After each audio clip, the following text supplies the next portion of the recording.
I thought my senior year would be about prom, finals, and saying goodbye to friends. But then my teacher walked into class, stared at us like she'd made the wildest decision of her life, and announced, "Every single one of you is getting an A+." We laughed at first, but when she explained why, nobody in that room was laughing anymore. Senior year of high school is supposed to feel like coasting downhill after a long climb.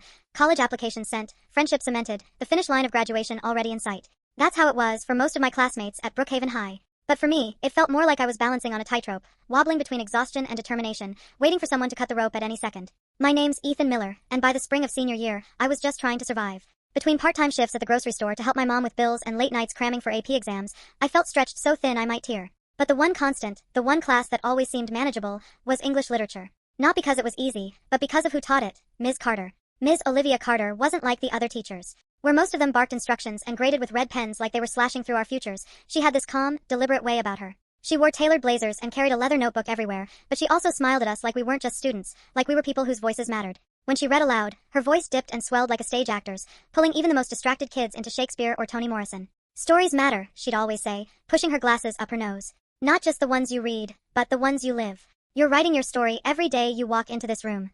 Corny. Maybe. But it worked. Even kids who hated reading didn't skip her class. She had that effect on people, like she could see the best version of you, even if you couldn't. By March, our lit class had settled into a comfortable rhythm. We'd drag ourselves in half awake, she'd scrawl a quote on the board, something like "The fault, dear Brutus, is not in our stars but in ourselves," and then we'd spend the next 40 minutes pulling it apart. Sometimes the discussions got heated, sometimes we meandered into tangents about politics or Netflix shows, but Ms. Carter always tied it back to literature with surgical precision. Grades in her class reflected the effort, not perfection. If you showed up, contributed, and tried, you could keep yourself afloat. That made her class a safe harbor for people drowning in calculus or chemistry. My friend Jordan, always more into basketball than books, once told me, "Carter's class is like free therapy. You talk, she listens, and somehow you get credit."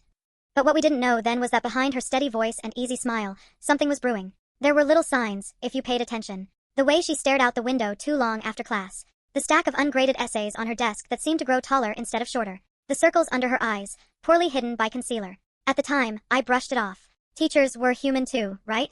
Maybe she was just tired, stressed like the rest of us. Still, her classroom felt like the one stable place in a year full of chaos. Outside those walls, the hallways of Brookhaven buzzed with the usual high school hierarchy, the seniors flaunting their acceptance letters, the juniors stressed about SATs, the freshmen trying desperately not to look like freshmen. Rumors flew faster than homework assignments. Who was hooking up, who got caught vaping in the bathroom, whose parents were splitting up, it was all currency in the unending gossip economy. But inside room 214, we were equals. We were Carter's kids, as she called us. And she made sure we believed it. The last week of March, she pinned a chart on the wall labeled, "Final Project, The Stories We Live."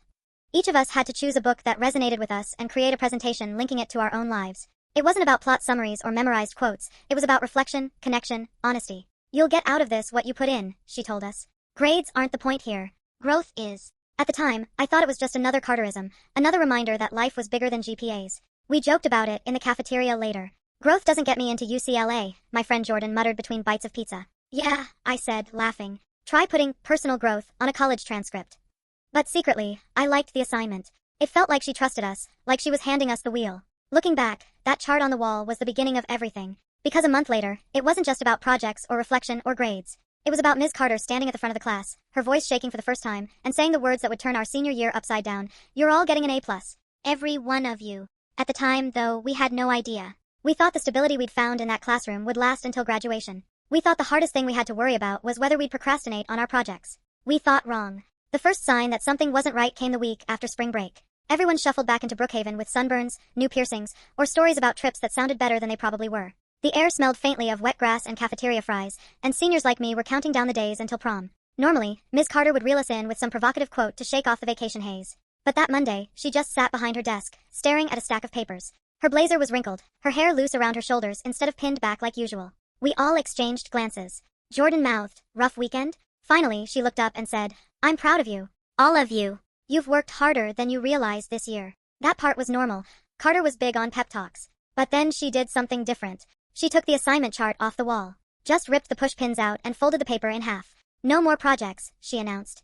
"You've done enough." The room went dead quiet. Someone, probably Jessica, who sat in the front row and never missed an opportunity to challenge authority, raised her hand. "Wait, no final project? At all?" Ms. Carter shook her head slowly. "Not necessary. I've decided your effort already speaks for itself." We didn't know how to react.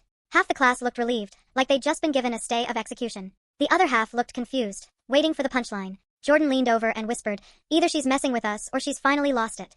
I wasn't sure which one scared me more. For the rest of the period, she let us talk quietly while she sorted papers at her desk. No lectures, no discussions. Just silence, broken only by the sound of shuffling pages and occasional coughs. When the bell rang, we hesitated. Usually she'd call out reminders, bring your notes tomorrow, or don't forget Friday's quiz. This time she just nodded and said, see you tomorrow. That night, our group chat blew up. Jessica, she's serious. No final. Jordan, best news ever. Maya, or worst. What if she's quitting? Me, teachers don't just cancel finals. Something's up. The next day, she confirmed it wasn't a fluke. She handed back essays, every single one marked with the same neat A+ in red ink. Even Jordan's, whose paper on Hamlet read more like a sports commentary, had the same grade. He held it up like a trophy. See this? Brilliance. Jessica wasn't buying it. No way. She didn't even read these. She marched up to the desk. Ms. Carter, how did you grade my paper? Ms. Carter smiled faintly. You showed insight. That's worth an A+.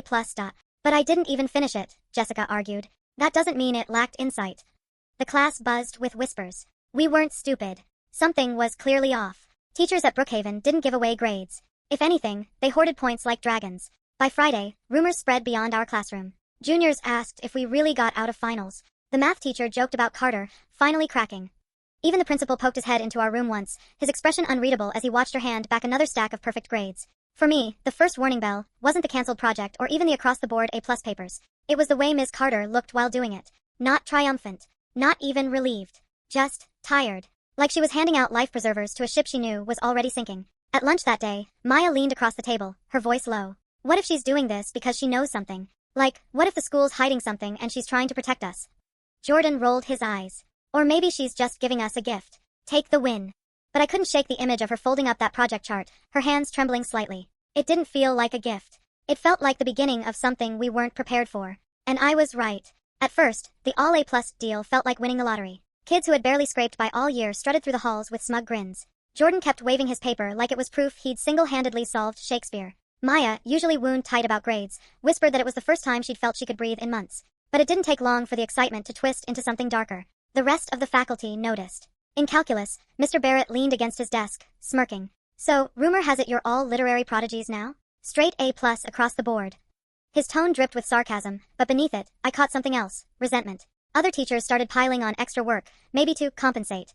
Suddenly we had pop quizzes in history, surprise labs in chemistry, and group projects in economics. It was like they were punishing us for Carter's generosity. Some kids loved it. Let them be mad, Jordan said one day, kicking back in his chair. We already won. But for me, the so-called gift came with a gnawing unease. The A+ didn't feel earned. And the way the staff reacted, cold stares in the teacher's lounge as we passed, whispered conversations that stopped when we walked by, made it clear they weren't happy. Then Ms. Carter started changing in ways we couldn't ignore. She stopped calling on us during discussions. Instead, she'd pace slowly around the room, eyes distant, like she was listening to something only she could hear. She smiled less. Her once organized desk now looked like a war zone of crumpled papers and empty coffee cups. And she started dismissing us early. 10 minutes here, 20 minutes there. The first time, we cheered and bolted for the door. But after the third time in a week, Jessica muttered, this is getting weird. The strangest part? She kept repeating the same line. You've done enough. Don't let anyone tell you otherwise. One morning, when she said it again, her voice cracked. She clutched her notebook to her chest and looked around the room like she was memorizing our faces. My stomach knotted. The group chat blew up again. Jessica, she's hiding something. Maya, did anyone else see her crying? Jordan, who cares? Free grades. Chill. Me, no, Jess is right. Something's wrong. By the end of April, the isolation had set in, not just for Carter, but for us. Other students treated us differently, like we were cheaters. In the cafeteria, people sneered A+ club under their breath.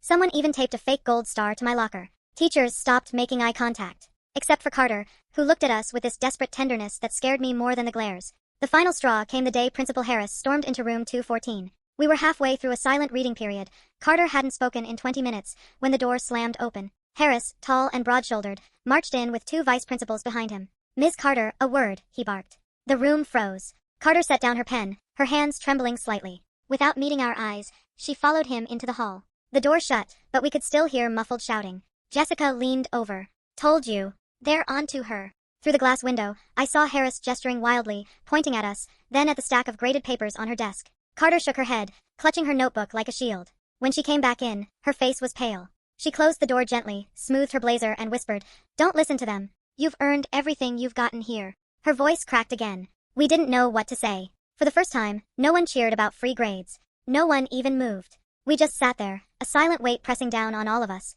That night, I couldn't sleep.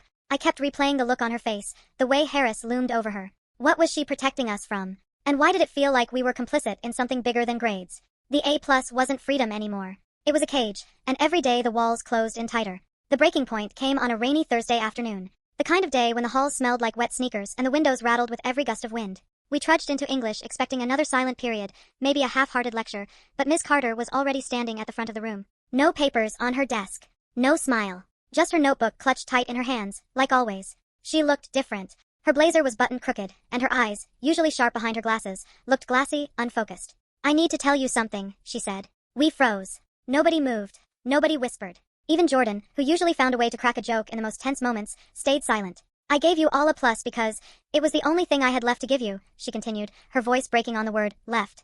Jessica leaned forward. "What does that mean?"